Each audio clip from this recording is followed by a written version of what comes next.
Screencastify is a screencasting tool that is quick, easy, and free. It is a Chrome extension, so the first thing you will need to do is install it in your Chrome web browser from the Chrome Web Store. You can either do a Google search for Chrome Web Store or go to chrome.google.com/webstore. Once you are in the web store, you can search for Screencastify.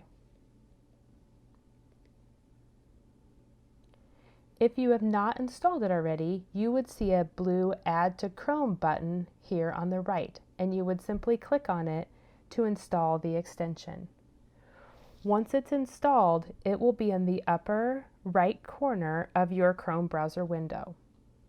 To use it, you simply click on the Screencastify logo here at the top. The first time you use it, you will need to sign in using your district Google account. Once you're signed in, though, you can select whether you want to record a particular browser tab that you have open or your entire desktop, or you can record using your webcam. You can also select and test the microphone that you want to use to capture your voice, and select if you want to use your webcam and embed that webcam video in your screen recording as well.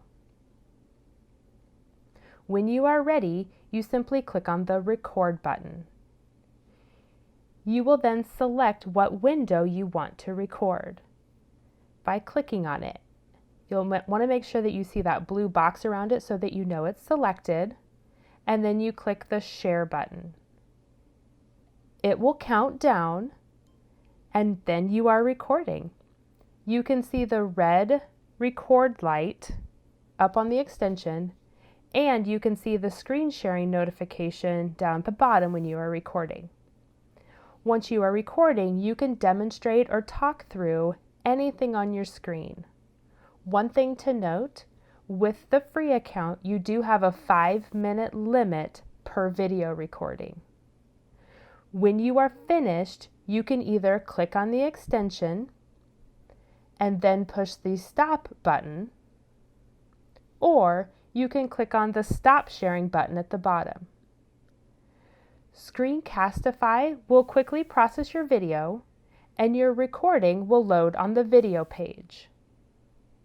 From here, you can preview your recording here in the middle. You can rename your recording up here at the top, or you can trim it from the beginning or at the end. So if you want to cut a little bit off at the beginning or the end, you have the ability to do that here. On the right side, you will find Google Drive, Share, and the download options for your recording. By default, Screencastify automatically saves your videos to Google Drive in a Screencastify folder that is added to your drive for you. You can share the video, though, right from this page, right here. So you can get the shareable link here, or you can click the More options and adjust the share settings right here without having to even go to Google Drive. In the Share options, you will notice that you can share it to Classroom straight from here. You can publish it to YouTube, you can send it an email, or you can click on the Add More Share options to get to their App Smash library. So if you're using things like Edpuzzle or something like that, they have some of those connections there that you can share as well. In the download options, you can download the video file to your computer. You can export it as an MP4 for a more universal and compatible video file type. You can also download a file that includes only the audio of your recording, or you can create an animated GIF of your screencast. This can be a great option if you are creating tutorials for your students. Other features that you will find by clicking on the extension in your Chrome web browser is under this pancake menu here on the left. If you click on that, you can go to Options to adjust some of the options for your recordings, or you can click on this Classroom Resources option.